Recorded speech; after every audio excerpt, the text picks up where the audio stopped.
आज हम लोग कक्षा 6 हिंदी की पूरक पुस्तक बाल राम कथा का 5वां अध्याय पढ़ेंगे, जिसका नाम है चित्रकूट में भरत। इससे पहले हम लोगों ने ये पढ़ा था कि राम, सीता और लक्ष्मण 14 वर्ष के लिए वनवास के लिए प्रस्थान करते हैं और राजा दशरथ उनके वियोग में अपने प्राणों को त्याग देते हैं। राम का वियोग राजा दशरथ सह नहीं पाते और वो जो है अपने प्राणों को त्याग देते हैं। और इसके बाद मंत्री परिषद की बैठक होती है और उसमें ये राय लिया जाता है, ये विचार विमर्श किया जाता है कि राजगद्दी खाली नहीं होनी चाहिए, तो इसलिए भरत को जल्द ही बुलाया जाए और भरत को लाने के लिए घुड़सवार दूत को भेजा जाता है, ये कहकर कि भरत को इस घटना के बारे में कुछ भी जानकारी नहीं देना है, मौन रहना है। तो इसके आगे क्या कहानी आगे बढ़ती है तो हम लोग इस अध्याय में देखेंगे। तो हम लोग अभी पढ़ेंगे चित्रकूट में भरत, और इस तरह से हम लोग कहानी की शुरुआत करते हैं। भरत केकय राज्य में थे, अपनी ननिहाल में। अयोध्या की घटनाओं से सर्वथा अनभिज्ञ। अब यहाँ पर एक शब्द आया है, अनभिज्ञ। अनभिज्ञ शब्द का अर्थ होता है अनजान। अयोध्या की घटनाओं से भरत जो है बिल्कुल ही अनजान थे। उन्हें कुछ भी पता नहीं था कि अयोध्या में क्या घटना घटी है, लेकिन वे चिंतित थे। चिंतित का अर्थ होता है चिंता करना, और वो इस बात से चिंतित थे, उनको एक अनजाना जो है चिंता घेरे हुए थी। और लेकिन वे चिंतित थे, उन्होंने एक सपना देखा था। उनकी चिंता का कारण ये था कि उन्होंने एक सपना देखा था, पर उसका अर्थ पूरी तरह समझ नहीं पा रहे थे। संगी साथियों के साथ बातचीत में उन्होंने कहा, मैं नहीं जानता कि उसका अर्थ क्या है, पर सपने से मुझे डर लगने लगा है। मैंने देखा कि समुद्र सूख गया, चंद्रमा धरती पर गिर पड़े, वृक्ष सूख गए, एक राक्षसी पिता को खींच कर ले जा रही है। वे रथ पर बैठे हैं, रथ गधे खींच रहे हैं। तो इस तरह से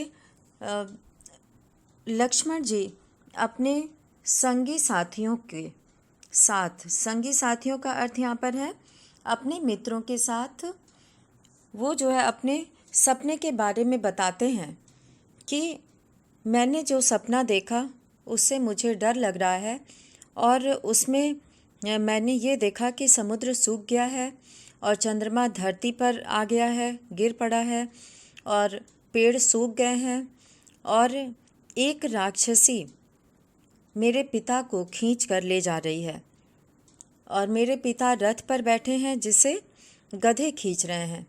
तो इस तरह के सपनों को देखकर लक्ष्मण के मन में चिंता की भावना आ जाती है। उनको कुछ भी शुभ नहीं लगता है, उन्हें लगता है कि कुछ अशुभ होने वाला है, और वे अपने मित्रों के साथ अपने सपने के बारे में बताते हैं। अब इसके बाद जिस समय भरत मित्रों को अपना सपना सुना रहे थे, ठीक उसी समय अयोध्या से घुड़सवार दूत वहां पहुंचे।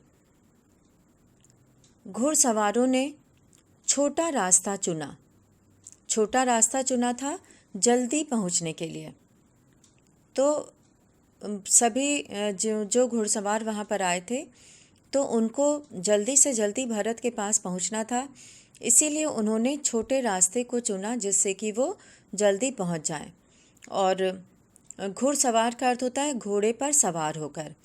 और यहाँ पर एक शब्द आया है दूत। दूत कहते हैं जो संदेश लेकर आता है। तो घोड़े पर सवार दूत भरत को संदेश देने के लिए आते हैं और भरत को संदेश मिला। वे तत्काल अयोध्या जाने के लिए तैयार हो गए। यहाँ एक शब्द आया है तत्काल। तत्काल का अर्थ होता है तुरंत। तुरंत अयोध्या जाने के लिए तैयार हो गए। ननिहाल में भरत का मन नहीं लग रहा था, उचट गया था।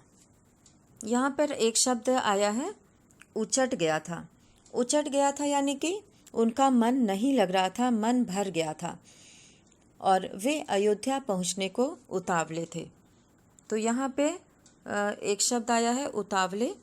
तो उतावले का अर्थ है बहुत ही व्याकुल, आतुर, बेचैन, और जो चाह रहे थे कि झट से हम अयोध्या पहुंच जाएं। तो इस तरह से भरत की स्थिति ये थी कि उनका मन अपने नाना जी के यहाँ नहीं लग रहा था और वो तुरंत अयोध्या पहुंचना चाहते थे, इसके लिए वे बेचैन थे। अब आगे केकय राज ने भरत को विदा किया 100 रथों और सेना के साथ। उन्हें 100 रथों और सेना के साथ उन्हें घुड़सवारों से अधिक समय लगा, लंबा रास्ता पकड़ना पड़ा। सेना और रथ खेतों से होकर नहीं जा सकते थे। अब राजा केकय राज ने भरत जी के साथ बहुत बड़ी सेना और 100 रथों को भेज दिया और उसके कारण जो है वो छोटे रास्ते से नहीं जा सकते थे, क्योंकि उनको चौड़ा रास्ता चाहिए था और वो रास्ता लंबा था, तो वो खेतों के रास्ते से होकर नहीं जा सकते थे। वे 8 दिन बाद अयोध्या पहुँचे। उनको अयोध्या पहुँचने में पूरे 8 दिन लग गए। नदी पर्वत लांघते, यहाँ पर एक शब्द आया है लांघते, और लांघते का अर्थ होता है लांघना यानी पार करना। उसको पार करते हुए थके हुए और चिंतित। चिंतित का अर्थ है चिंता करते हुए, चिंता में डूबे हुए। तो इस तरह से वे थके हारे वहाँ पर पहुँचे, चिंतित अयोध्या पहुँचे। अब आगे अनुच्छेद में भरत ने अयोध्या नगरी को दूर से देखा। भरत के मन में बेचैनी पहले से ही थी, व्याकुलता थी और वे जल्दी से जल्दी अयोध्या भी पहुंचना चाहते थे और लंबे रास्ते होने की वजह से उन्हें 8 दिन लग गया। और जैसे ही वो अयोध्या में पहुंचे, उन्होंने अयोध्या नगरी को देखा। नगर उन्हें सामान्य नहीं लगा। जैसी अयोध्या नगरी पहले थी, वहाँ चहल पहल थी, लोग खुश थे और चारों तरफ जो है रौनक रहती थी और खुशहाली रहती थी, तो ये सारी चीज़ें उन्हें नहीं दिखाई दे रही थी। नगर उन्हें सामान्य नहीं लगा, जैसे और सब दिनों में होता था वैसा नहीं था, बदला बदला सा था। और अनिष्ट की आशंका उनके मन में और गहरी हो गई। और भरत ने जब इस तरह का दृश्य देखा तो उनके मन में अनिष्ट, यहाँ पे अनिष्ट शब्द आया है। अनिष्ट का अर्थ है अशुभ, कुछ अनहोनी, अशुभ, जो कि खुशी देने वाला नहीं हो सकता। तो ऐसे अनिष्ट की आशंका थी। आशंका मतलब उसके मन में ये, उनके मन में ये संदेह था कि कुछ अनिष्ट है या होने वाला है। उनके मन में और गहरी हो गई। अनिष्ट की आशंका उनके मन में और गहरी हो गई। अशुभ की जो शंका उनके मन में पहले से थी, जब से उन्होंने सपना देखा था, और तब से उनके मन में ये शंका थी, ये संदेह था कि कहीं ना कहीं कुछ अशुभ होने वाला है। तो ऐसी आशंका उनके मन में और गहरी हो गई, यानी कि उनके मन में पूरा विश्वास हो गया ये दृश्य देखकर कि अयोध्या सामान्य नहीं है, पहले जैसी नहीं है। तो उन्होंने ये कहा कि यह मेरी अयोध्या नहीं है, क्या हो गया है इसे? उन्होंने पूछा। सड़कें सूनी हैं। सूनी है मतलब बिल्कुल शांत हैं, कोई चहल पहल नहीं है। जैसे पहले हुआ करता था, सड़कों पे लोग आते जाते दिखाई देते थे। तो वो कहते हैं कि सड़कें सूनी हैं, बाग बगीचे उदास हैं और बाग बगीचों में भी जो है किसी प्रकार की खुशहाली नहीं दिखाई दे रही है। सब लोग कहाँ गए? वह तुमुलनाद कहाँ है? यहाँ पर एक शब्द आया है तुमुलनाद। तुमुलनाद का मतलब होता है कि जोर शोर की आवाज़, शोर करने जैसी आवाज़, शोर भरी आवाज़, उसको तुमुलनाद कहते हैं। नाद कहते हैं आवाज़ को। तो वो कहते हैं कि ये तुमुलनाद कहाँ है? वो शोर शराबा, वो शोर की आवाज़, शोर भरी आवाज़ कहाँ है? यहाँ तो बिल्कुल सब शांत पड़ा है। पक्षी भी कलरव नहीं कर रहे हैं। कलरव करने का मतलब है कि चहचहाना। पक्षियों की आवाज़ को कलरव कहा जाता है। तो भरत कहते हैं कि बाग बगीचे भी उदास दिख रहे हैं, सब लोग कहाँ चले गए हैं, और वो ध्वनि भी, शोर भरी आवाज़ भी नहीं सुनाई दे रही है और पक्षी भी नहीं चहचहा रहे हैं, उनकी आवाज़ नहीं सुनाई दे रही है। इतनी चुप्पी क्यों? चुप्पी मतलब शांत। इसका क्या कारण है? किसी ने भरत के प्रश्नों का उत्तर नहीं दिया और जो उनके साथ थे, जो भरत को लेने गए थे, उनमें से किसी ने भरत के प्रश्नों का उत्तर नहीं दिया और उनके मन में ये भावना, ये भाव कि कुछ अनिष्ट है, कुछ अशुभ है, ये और भी ज़्यादा उनको विश्वास हो गया था कि ऐसी कोई घटना ज़रूर है।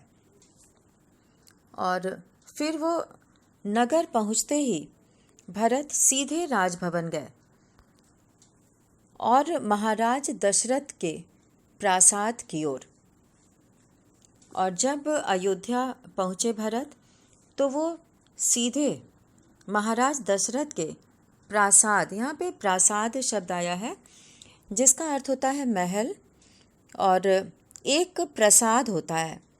प्रसाद जैसे भगवान का प्रसाद होता है, वो प्रसाद होता है, और यहाँ प्र में आ की मात्रा लगी है। प्रासाद, प्रासाद मतलब भवन। राजा दशरथ का जो भवन था, जो महल था, उसकी ओर भरत जो है वो जाते हैं और महाराज वहाँ नहीं थे। फिर वे कैकेयी के महल की ओर बढ़े। माँ ने आगे बढ़कर पुत्र को गले लगा लिया, परंतु भरत की आंखें पिता को ढूंढ रही थीं। ढूंढना मतलब खोजना। अब भरत का ध्यान जो है वो अपने पिता के ऊपर था, क्योंकि उन्होंने सपना देखा था कि एक राक्षसी उनके पिता के रथ को खींच रही है। राक्षसी जो है वो पिता को खींच कर ले जा रही है और जिस रथ पर बैठे हैं उसे गधे खींच रहे हैं, जो कि एक अशुभ का सूचक भरत मानते हैं। तो इस तरह से वो पहले राजा दशरथ को देखना चाहते थे कि वो सुरक्षित हैं कि नहीं, वो ठीक हैं कि नहीं, और उनका क्या समाचार है। उनकी चिंता उनको बहुत ज़्यादा थी और इसीलिए महाराज दशरथ के महल की ओर भरत जाते हैं। लेकिन दशरथ वहाँ पर नहीं थे।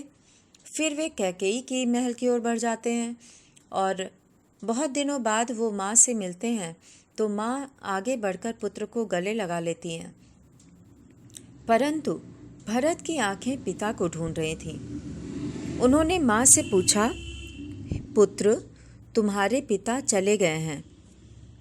तो जब माँ से भरत ने पूछा कि पिताजी कहाँ हैं, तो माँ ने जवाब दिया कि हे पुत्र, तुम्हारे पिता चले गए हैं वहाँ जहाँ एक दिन हम सबको जाना है, उनका निधन हो गया। तो यहाँ पे वो कहते हैं कि वहाँ पर जहाँ एक दिन हम सबको जाना है, उनका निधन हो गया है। और भरत जो है ये सुनते ही शोक में डूब जाते हैं। यहाँ पर एक शब्द आया है निधन, और निधन का अर्थ होता है मृत्यु को प्राप्त होना, मृत्यु हो जाना। तो इस तरह से राजा दशरथ की मृत्यु हो जाती है। भरत यह सुनते ही शोक में डूब गए। अगली पंक्ति में हम लोग पढ़ेंगे कि भरत यह सुनते ही शोक में डूब गए, पछाड़ खाकर गिर पड़े। यहाँ पर एक शब्द आया है पछाड़ खाकर गिर पड़ना। तो पछाड़ खाना मतलब कि तुरंत ये सुनते ही उनसे ये खबर जो है, ये समाचार बर्दाश्त नहीं होता है और वो वहीं पर गिर पड़ते हैं अचानक से और विलाप करने लगे। विलाप करना मतलब रोना। और ये समाचार सुनते ही भरत रोने लगे और वहीं पर गिर पड़े। माँ कैकेयी ने उन्हें उठाया, ढाढ़स बंधाया। ढाढ़स बंधाना मतलब कि हिम्मत दिलाना, सांत्वना देना, समझाना। समझाकर उन्होंने भरत को ढाढ़स बंधाया, हिम्मत बंधाई और कहा कि उठो पुत्र, यशस्वी कुमार शोक नहीं करते। तुम्हारा इस प्रकार दुखी होना उचित नहीं है, राजगुणों के विरुद्ध है। अपने को संभालो। रानी कैकेयी जो भरत को समझाती हैं कि यशस्वी पुत्र शोक नहीं करते और तुम अब एक राजा हो, क्योंकि रानी कैकेयी तो भरत के लिए राजगद्दी मांगी थी। तो वो कहती हैं कि ये राजगुणों के विरुद्ध है, अर्थात राजा के अंदर ये गुण नहीं होने चाहिए। राजा के लिए सुख दुख एक समान होना चाहिए।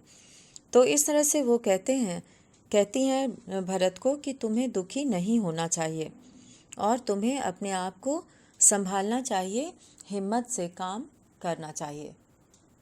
तो इस तरह से रानी कैकेयी भरत को समझाती हैं।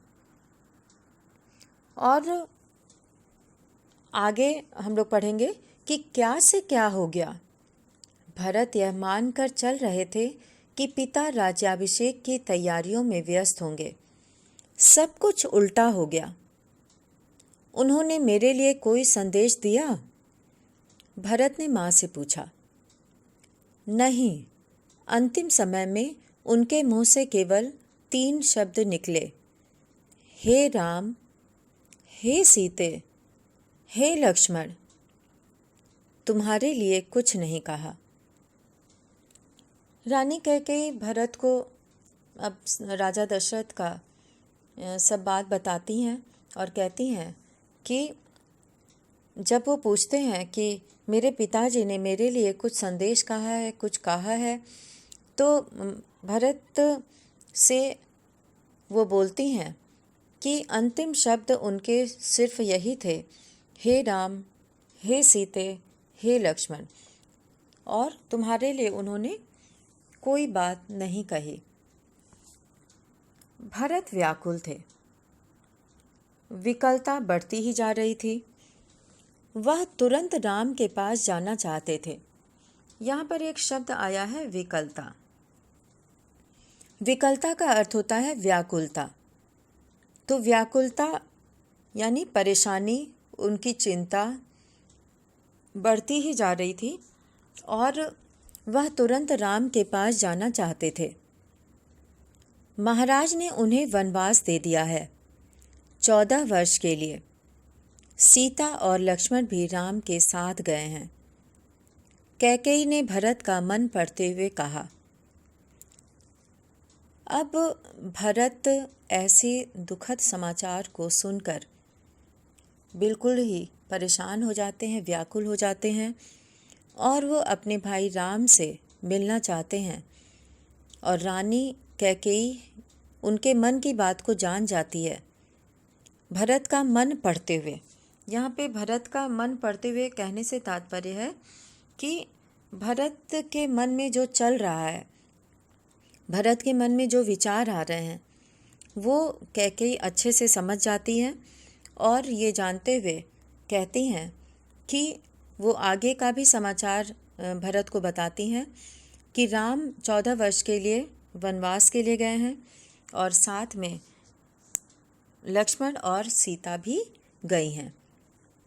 वह जानती थी कि भरत यहाँ से सीधे राम के पास ही जाएंगे और जैसा कि राम जो है वो सभी भाइयों में सबको प्रिय थे।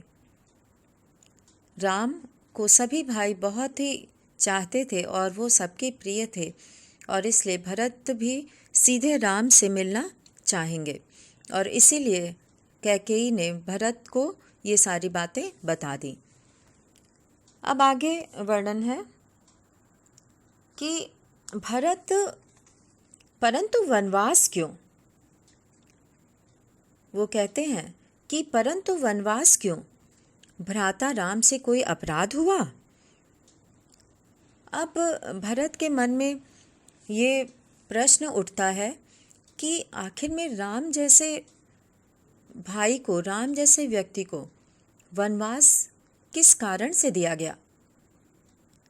क्या उन्होंने कोई अपराध किया है? अपराध मतलब गलती, कोई गलत काम किया है, अपराध किया है? आखिर में उन्हें वनवास क्यों मिला है? ये प्रश्न भरत के मन में आता है।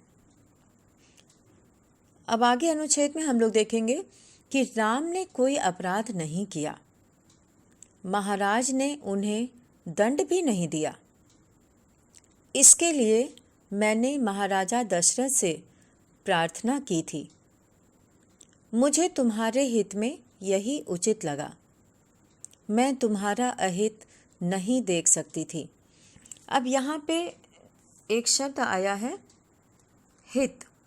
हित का अर्थ होता है भलाई और अहित का अर्थ होता है, हित का अर्थ होता है भलाई और यहाँ पे एक शब्द आया है अहित। अहित तो रानी कैकेयी कहती हैं कि मुझे तुम्हारे हित में यही उचित लगा। तो यहाँ पे जो एक शब्द है हित, तो हित का अर्थ होता है भलाई और यहाँ पे दूसरा शब्द आया है अहित। तो हित का विलोम हो गया यहाँ पर अहित। तो हित मतलब भलाई और अहित मतलब हानि, बुराई। तो रानी कैकेयी भरत को कहती हैं कि तुम्हारे लिए मुझे यही ठीक लगा और मैं तुम्हारा अहित नहीं देख सकती थी, अर्थात मैं तुम्हारी बुराई या तुम्हारा अनिष्ट, तुम्हारी हानि नहीं देख सकती थी। और इसलिए कैकेयी ने ऐसा भरत को कहा और वरदान की पूरी कथा सुनाते हुए उन्होंने कहा, उठो पुत्र, राजगद्दी संभालो। अयोध्या का निष्कंटक राज्य अब तुम्हारा है। और रानी कैकेयी भरत को बताती हैं कि अब वो अयोध्या के राजा हैं और उन्हें इस समाचार से दुखी नहीं होना चाहिए कि राजा दशरथ अब नहीं रहे। और वो दोनों वरदान के बारे में भरत को बताती हैं कि किस तरह से उन्होंने 2 वरदान मांगे अपने पुत्र के लिए गद्दी, राजगद्दी और राम के लिए 14 वर्ष का वनवास। और उन्होंने इसके लिए महाराज दशरथ से प्रार्थना की थी और उन्हें दंड भी नहीं दिया। और इस तरह से वरदान की पूरी कथा भरत को मालूम होती है और वो ये बात जान जाते हैं कि ऐसा क्यों हुआ। और रानी कहती हैं, रानी कैकेयी, कि अब अयोध्या का निष्कंटक राज्य, यहाँ पर एक शब्द आया है निष्कंटक राज्य।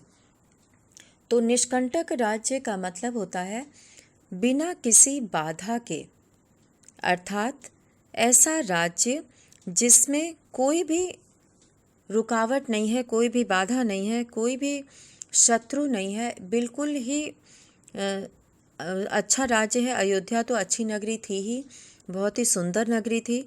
तो ऐसे अयोध्या नगर के भरत राजा बने हैं। तो रानी कैकेयी उनको समझाती हैं कि तुम्हें ऐसा राज्य मिला है बिना किसी बाधा रहित, यानी कि तुम्हारा कोई विरोधी भी यहाँ पर नहीं है और तुम सुखपूर्वक इस राजगद्दी पर बैठ सकते हो और अपना शासन चला सकते हो। तो इस तरह से रानी कैकेयी भरत को पूरी बातों से अवगत कराती हैं। अब भरत अपना क्रोध रोक नहीं सके, चीख पड़े, यह तुमने क्या किया माते? ऐसा अनर्थ, घोर अपराध, अपराधिनी हो तुम। वन तुम्हें जाना चाहिए था, राम को नहीं। मेरे लिए यह राज अर्थहीन है। पिता को खोकर, भाई से बिछड़कर, नहीं चाहिए मुझे ऐसा राज्य। और भरत जो है ये सुनकर और दुखी होते हैं और कहते हैं कि माता, तुमने ये घोर अपराध किया है। तुम्हें नहीं पता कि तुमने अपने पुत्र के लालच में तुमने राम जैसे भाई को वन में भेजा है और ये भारी अनर्थ है। अनर्थ का मतलब होता है अनिष्ट और अन्याय, अनुचित बात। ये बहुत ही अनुचित बात है और ये अपराध है, यानी कि ये गलत काम है। और वो अपनी माता को अपराधिनी कहते हैं। अपराधी कहा जाता है पुल्लिंग में और स्त्रीलिंग में अपराधिनी। तो रानी कैकेयी के लिए भरत अपराधिनी शब्द का प्रयोग करते हैं। वो कहते हैं कि तुम अपराधिनी हो, अर्थात तुमने अपराध किया है, गलत कार्य किया है, अनुचित कार्य किया है। और भरत बहुत क्रोधित हो जाते हैं। उन्हें ये सुनकर बिल्कुल भी खुशी नहीं महसूस होती, वो और दुखी हो जाते हैं। और वो कहते हैं कि राम को वन नहीं जाना चाहिए था, बल्कि तुम ही वन चली गई होती। और मेरे लिए यह राज अर्थहीन है। अर्थहीन का मतलब है कि मेरे लिए ऐसे राज्य बेमतलब है, मेरे लिए इसका कोई अर्थ नहीं है, मुझे ऐसा राज्य नहीं चाहिए। और इस तरह से भरत अपने मन की बात रानी कैकेयी को बताते हैं। और आगे इसी बीच मंत्रीगण और सभासद भी वहाँ आ गए और भरत बोलते रहे, तुमने पाप किया है माते। इतना साहस कहाँ से आया तुम में? किसने तुम्हारी बुद्धि भ्रष्ट की? उल्टा पाठ किसने पढ़ाया? यह अपराध अक्षम्य है। मैं राजपद नहीं ग्रहण करूँगा। तुमने ऐसा सोचा कैसे? भरत जो है अपनी माता को बहुत बुरा भला कहते हैं और कहते हैं कि ऐसा कार्य करने का तुम में कहाँ से इतनी हिम्मत आई। यहाँ पे एक शब्द आया है साहस। साहस मतलब शक्ति, हिम्मत। और वो कहते हैं कि तुम्हें उल्टा पाठ मतलब कि जो उचित था वो तो तुमने किया नहीं। जो सीधा पाठ, जिसको हम कह सकते हैं कि राम को राजा बनाना चाहिए था, वो बिल्कुल सही भी था और उनके राज्याभिषेक की तैयारी भी चल रही थी। तो उसके उल्टे, उसका उल्टा जो है कार्य तुमने क्यों किया? तुमको ये उल्टा पाठ किसने पढ़ाया? और वो कहते हैं कि माते, तुम्हारा ये अपराध अक्षम्य है। अक्षम्य है का अर्थ है क्षमा न करने योग्य, जिसे क्षमा न किया जा सके, ऐसा अपराध तुमने किया है। तो भरत रानी कैकेयी को इस तरह से बहुत बोलते हैं और कहते हैं कि किसने तुम्हारी बुद्धि भ्रष्ट की है। वो कहते हैं कि तुम तो अपनी माँ को वो अच्छे से पहचानते हैं, इसीलिए वो कहते हैं कि किसी ने तुम्हारी बुद्धि में ये बात भरी है, तभी तुमने ऐसा कार्य किया है। ये उल्टा पाठ तुमको किसने पढ़ाया? यानी कि ऐसा अनुचित कार्य करने के लिए तुम्हें कौन बताया? यह अपराध तुम्हारा क्षमा करने के योग्य नहीं है।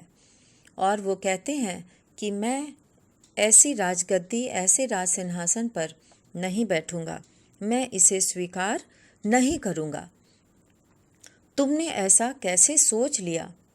और इस तरह से भरत सभासदों की ओर मुड़ते हुए हाथ जोड़कर कहा कि आप भी सुन लें, मेरी माँ ने जो किया है उसमें मेरा कोई हाथ नहीं है। मैं राम की सौगंध खाकर कहता हूँ, अब भरत वहाँ पर उपस्थित सभी सभासदों को कहते हैं कि मेरी माँ ने जो कार्य किया है उसमें मेरा कोई हाथ नहीं है, और मैं ऐसा राम की सौगंध, सौगंध का मतलब होता है राम की शपथ लेकर, राम की कसम खाकर, भरत कहते हैं कि मैं राम की कसम खाकर कहता हूँ कि मैंने ये जो कार्य मेरी माँ ने किया है उसमें मेरा कोई हाथ नहीं है, मैं ऐसा कभी भी नहीं सोच सकता। और इस तरह से भरत जो है वो कहते हैं कि इस काम में मेरा कोई भी हाथ नहीं है। तो यहाँ तक हम लोगों ने चित्रकूट में भरत, इस अध्याय में हम लोगों ने ये देखा कि अयोध्या पहुंचकर भरत क्या दृश्य देखते हैं, और जब वो अपने पिता के महल में जाते हैं तो वहाँ पिता को न देखकर उन्हें ये पता चलता है कि पिता अब उनके जीवित नहीं हैं, उनका निधन हो चुका है। और ये समाचार सुनकर वे वहीं पर गिर पड़ते हैं और अपनी माता से सारी बातें जानने के बाद जब उन्हें पता चलता है कि उनकी माँ ने ये 2 वरदान मांगे थे, तब वो अपनी माता को बहुत बुरा भला कहते हैं और सभासदों को कहते हैं कि इसमें मेरा कोई भी हाथ नहीं है, मैं ऐसा बिल्कुल भी नहीं चाहता हूँ। तो इस तरह से हम लोगों ने इस अध्याय में आज इतना पढ़ा, और इसके आगे का भाग हम लोग अगले अध्याय में पढ़ेंगे। धन्यवाद।